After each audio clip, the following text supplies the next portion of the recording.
Hi everyone, good morning. So, nakapag-retouch tayo ng face. Tapos, syempre, hindi tayo na nakakalabas ng ah, Kilay is Life. So, ito, review tayo sa Kimusi Brow. Yan. Ito ay auto burn ang kulay. So, hindi siya masyadong dark at hindi rin siya masyadong light. So, tama lang sa mga morena at sa mga fair complexion. Yan. So, meron siyang brush at meron siyang para mai-apply ang ating brow. Parang tattoo eyebrow siya. Yan. Try natin. Open natin. So, ganito siya, liquid. So, i-attach mo lang siya dito sa may dulo. So, pagka meron na siya, pwede mo na siyang i-apply sa mismong kilay.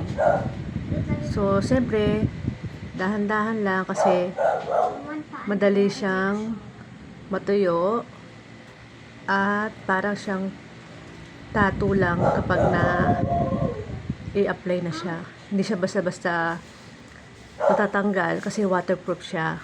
Ayan. So, ayan. Simple lang. Madali lang siyang i-apply sa kilay. So, ito yung favorite ko na pinakikilay. Ayan lang. So, ako ay hindi naman masyadong fair ang aking skin.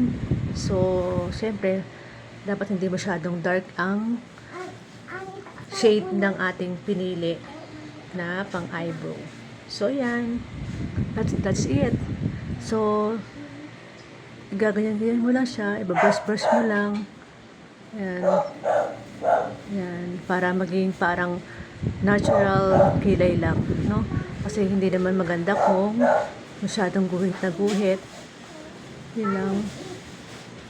That's it. Diba? So, gusto pang i-apply na mas dark or mas makapal, yan. Pwede mo naman siya i-retouch pa para mas maganda. So, ako ayoko naman masyadong makapal.